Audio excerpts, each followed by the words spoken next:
Hello everyone, in this video we are going to discuss a unit in Algebra 1 that would be covering topics such as graphing linear functions. So these would be things such as what is a function, what's a linear function, what is function notation, what is standard form, what is slope-intercept form, what are transformations, and then even into some absolute value functions. All right, so we're going to run through some questions here just to serve as a review, to serve as the end of a unit study guide, or just a way to review the information that maybe you've learned in your course. So let's dive right in.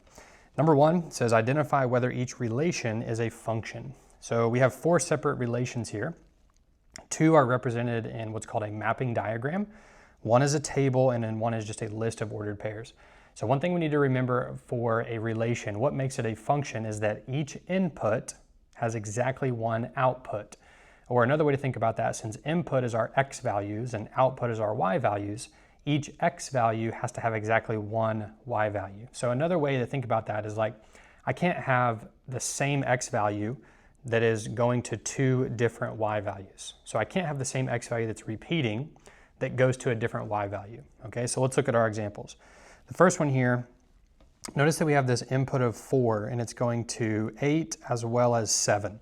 So that would be like 4, 8 and 4, 7. So notice how our input 4 has two different outputs. So this would be not a function. We're going to say no. All right. The next one we have 4, 15, 5, 13, 6, 13. So in this case, this would be a function, right? We do have one output, 13, that is used by two different inputs, 4, 5, and 6, but that's okay. 4 has one output, 15. 5 has one output, 13. 6 has one output, also 13. So we would say, yes, that is a function, okay? The table, we have our x values are 1, 2, 3, 4, 5. Well, none of those are even listed twice, right? So that's going to be a function. Because if we don't have the same x value listed more than once, then we're not going to have that one input that has multiple outputs. All right. The last one we have 4, 5, 7, 4, 7, 5. So look at these 2 points here. Very similar to what we saw over here. We have one input, 7, that has two different outputs. So we're going to say no, that is not a function. All right, number 2, now we're talking about the difference between linear and nonlinear. So for these, remember, if it's a graph, we're just looking for any non-vertical line is a linear function. So yes and yes for those two. Pretty simple. If it's a line, it is a linear function, except for a vertical line. If it's a vertical line, it would be a linear equation, but not a linear function. So now look at the tables. Well, for a function to be linear, its rate of change has to be constant. The slope has to be constant, which means as my x increases by a certain amount, my y needs to increase by a certain amount as well. So if we look here at this table, right, it looks like we are plus 1, plus 1, plus 1, plus 1, right? 1, 2, 3, 4, 5. And then our y values are going up by 3. So plus 3, plus 3, plus 3. So we would say yes, that is linear. And by yes, I mean linear, right? So I guess we should have said linear, linear, and linear for those three. Now let's look at this other table. Our x values, we got plus 2, plus 2, plus 2, plus 2. So our x values are increasing by 2. But then here we have plus 1, plus 2, plus 3, plus 4. So that one is going to be, I'm going to put NL for nonlinear, because that rate of change is not constant. It's not the same slope each time between two different points. So that's going to make it nonlinear. All right, number 3 says, which of the following represent linear functions? So now we have to think about the equation. What does the equation of a linear function look like? Well, we have to remember that the highest exponent of the variables is 1, which means this one right here would be linear because it's in standard form, x plus y equals 8, all as well. This one we're going to put an x next to because we're going to say no, it's nonlinear, right? That's absolute value. So that's going to look like a v, definitely not a line. The next one we're going to say no as well because we have that exponent of a 2. So we just said the highest exponent can be 1, this one is 2, it would be nonlinear. And then this one we will circle and say yes, it's linear because, once again, the highest exponent of our variables x and y is 1. And we could simplify that if we wanted to combine those constants to make it look like slope-intercept form, and it would be a linear function. All right, number 4. Evaluate f of x equals 4x minus 6 when x is negative 4, 1, and 6. So here we're just plugging these three values in. So basically we're going to find the f of negative 4, we're going to find the f of 1, and we're going to find the f of 6. So we just do 4 times negative 4 minus 6, 4 times 1 minus 6, 4 times 6 minus 6. So 4 times negative 4 would be negative 16. Negative 16 minus 6 would be negative 22. 4 times 1 is 4. 4 minus 6 would be negative 2. And 4 times 6 is 24. 24 minus 6 would be 18. There you go. All right, number 5. Use intercepts to graph 4x plus 6y equals 12. So we want to plot the x-intercept and we want to plot the y-intercept. Well, the x-intercept is going to be something, comma, 0. The y-intercept is going to be 0, comma, something else. We use a and b generally for those variables. Which means if I want to find my x-intercept, I need to plug in 0 for y. So this is going to give me 4x equals 12, which then we just divide both sides by 4, so we get x equals 3. So the x-intercept is 3, comma, 0, which would be right there. The y-intercept is when x is 0. So we do 4 times 0 and then plus 6y equals 12. That becomes 6y equals 12. We divide by 6 and we get y equals 2. So that would be 0, comma, 2, which would be right here. And now we can draw our line through those 2 points. And we have graphed the function using its intercepts. So what we're looking for there is, do I have the 2 points on the intercepts, one on the x-intercept and one on the y-intercept. All right, number 6. Let f of x equal 2x plus 5. Describe the transformations from f to g of x equals f of x plus 4 and h of x equals the f of x minus 3. So this part right here is what's telling us what's happening, like what our transformation is. First of all, we see addition and subtraction, so we know this is going to be a translation. So for the g of x function, it looks like we are translating, so translation. And then h of x, we are also translating. Okay, now with the translation, it could be vertical or horizontal. So notice for g of x, we have our plus 4 happening to f of x, which is y. So it's going to be a vertical translation. And anytime we say vertical, it is what it looks like. K is 4. So we're going to say this is up 4. Plus 4 means up 4. H of x, notice how the minus 3 is happening directly to x. So that's going to be horizontal translation. And for horizontal, it kind of looks opposite of what we think. X minus 3, you might be thinking, oh, minus 3, that's going to go left 3. But in reality, we're going right 3. Because remember, the form is x minus h. So if I plug in a 3 there, it's just going to be x minus 3. If I plug in a negative 3, it would be x plus 3. Okay? All right, number 7. Same function, f of x equals 2x plus 5, but now we're going to describe these two transformations. So notice here we have a negative involved, so that is always going to cause a reflection.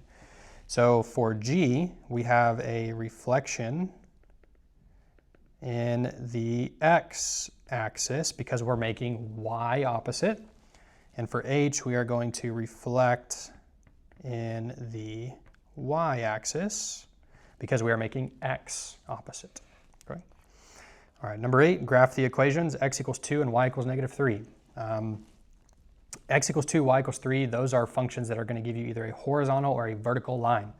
So x equals 2 means no matter what y is, x is equal to 2, which would be this vertical line right here. X equals 2. And then for y equals negative 3, that means it doesn't matter what x is, y is negative 3 every single time, regardless of the x value. So that would be this horizontal line right here. So we graph 2 lines on that, one vertical, one horizontal, and that's it. Number 9, which graphs represent a function? So here when we're looking at a graph, we're trying to think about the vertical line test. So what we mean by that is if I ran an imaginary vertical line across my graph, if I have 2 points that are vertically aligned, it is not a function. Why? Because that means they have the same x value but different y values, same input, different outputs. Goes against the definition of a function. So for the first one here, we're going to say yes, that's good. But this one, right, look at all these places where we would have the same input with different outputs, so we're going to say no. The next one, all these dots look good. There's nothing that's vertically aligned. But then here, notice we have these 2 that are vertically aligned and also those 2. So we're going to say no for that one. All right, number 10, the function y equals 0.50x plus 3 represents the cost y in dollars of a photo with x touch-ups, right? So you're getting your picture made, and there's this package that can, make you look better, make your skin look different, whatever, right? The maximum number of touch-ups is 4, though. So you could get none, you could get 1, you could get 2, you could get 3, you get 4, so on and so forth. Identify the independent variable, the dependent variable, the domain, and the range. Well, our independent variable is just going to be x, which is touch-ups. Our dependent variable is going to be y, which is just the cost. Okay, so now our domain is the touch-ups, right? So our domain should be 0, 1, 2, 3, and 4, because we could get no touch-ups, we could get 1, 2, 3, 4, but it says the maximum is 4, so that's what our domain has to be. Now our range is just, okay, what's the cost for this if I get those amount of touch-ups, right? So if I don't get any, then it's going to cost me $3, right? Because if I plug in 0 for x, right, it's just $3. No, we're not adding a 50-cent charge.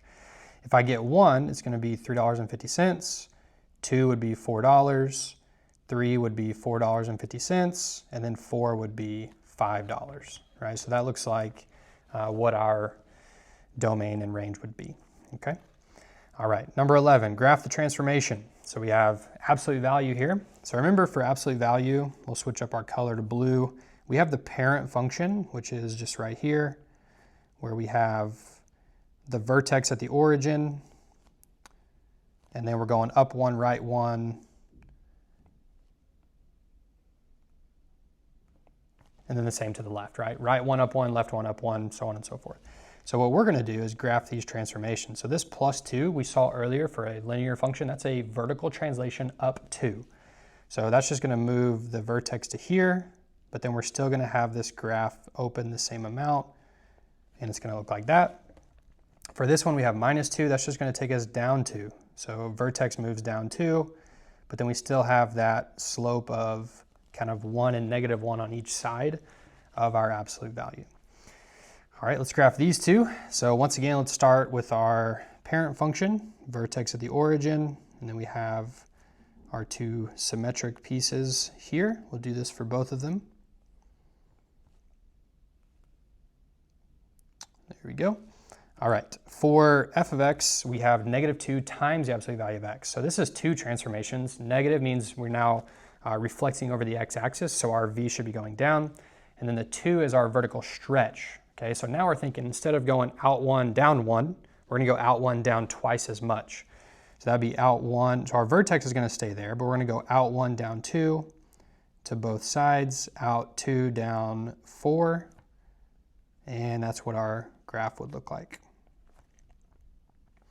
So we know it's reflected because it's opening down, and then we know it's stretched vertically because it's a lot more narrow than the original or the parent function.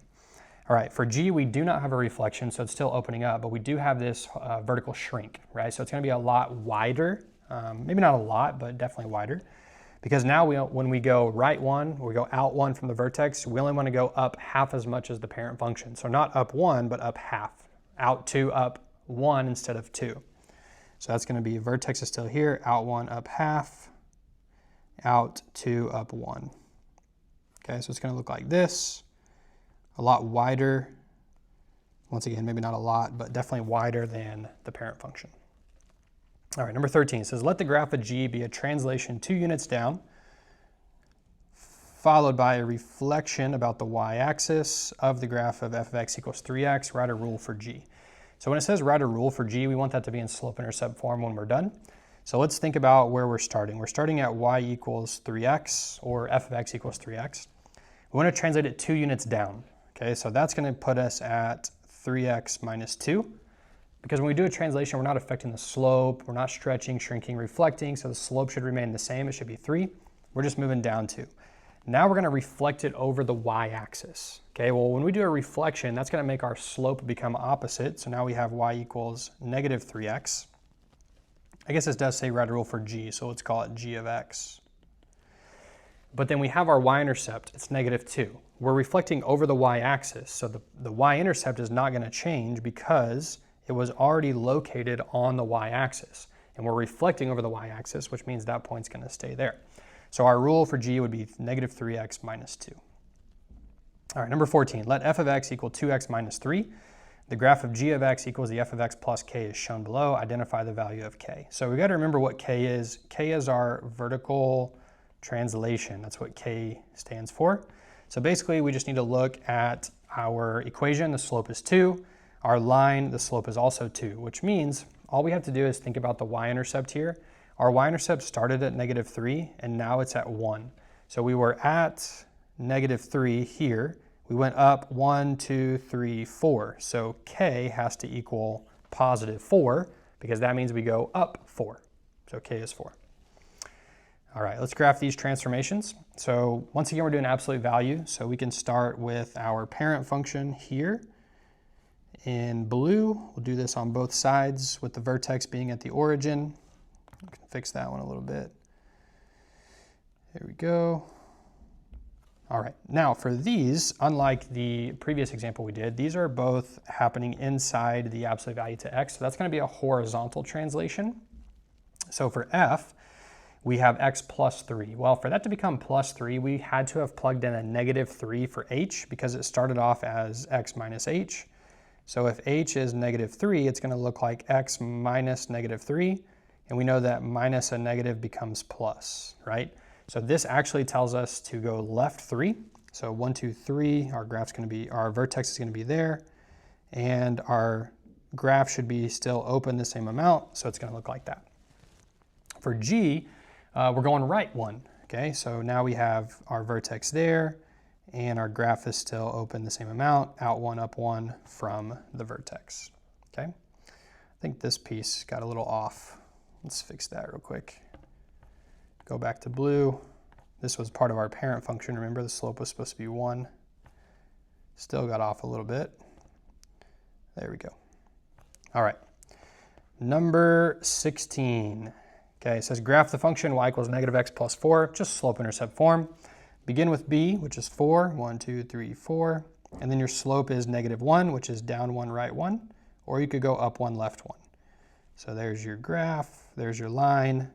Simple, easy slope-intercept form. All right, number 17.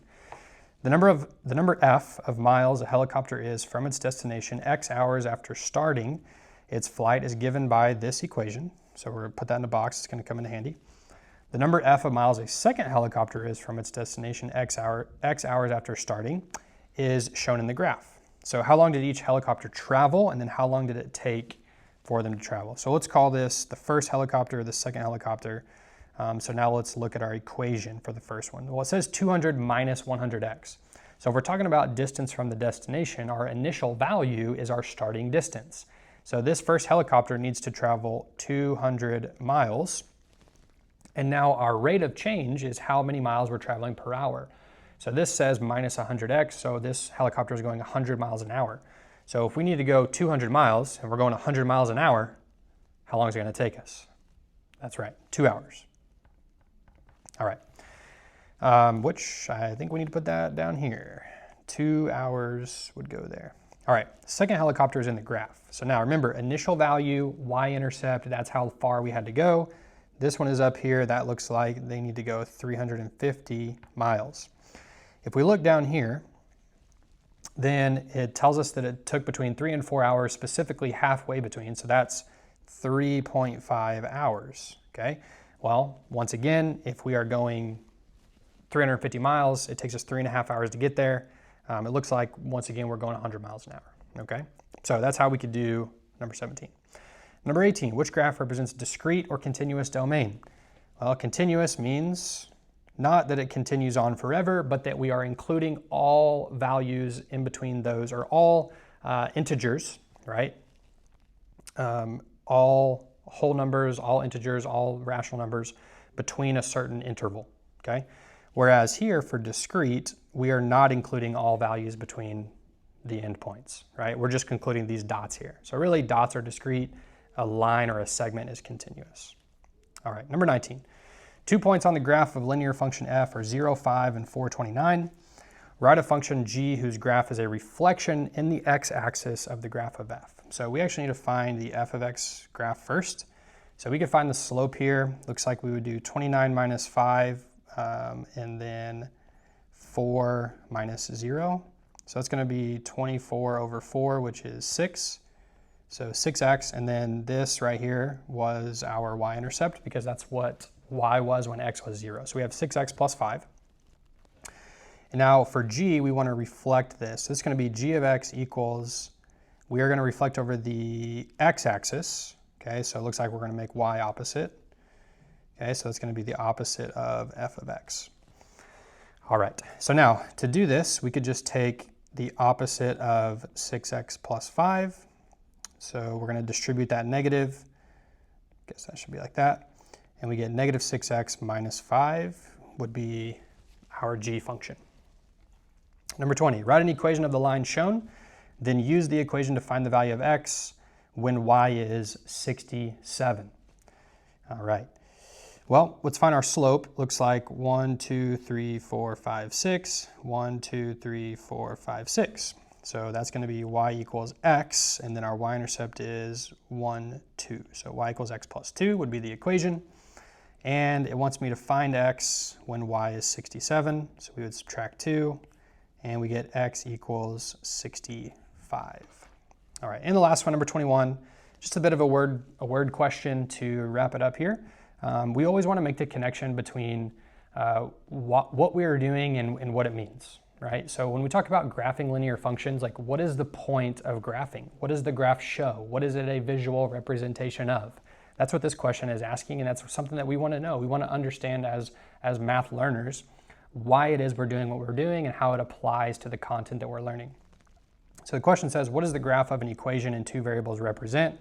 It simply represents all solutions of the equation. Right? That's literally what it represents, okay? Because if I look back at this question we just did, y equals x plus 2, that's represented by this graph because all of the points that line passes through satisfy that equation, right? We just said 65, 67 would be on that line because y equals x plus 2, well, if x is 65, what's 65 plus 2? 67. So that's what the graph represents. It represents solutions of the equation, all right? So that is a quick recap, wrap up of a graphing linear functions type of unit for Algebra 1. I hope this helps, whether you are reviewing what you learned just to stay on top and keep your mind fresh about the information, or you're using it to study for an upcoming test, exam, or what have you. So thanks for watching, and I hope it helps.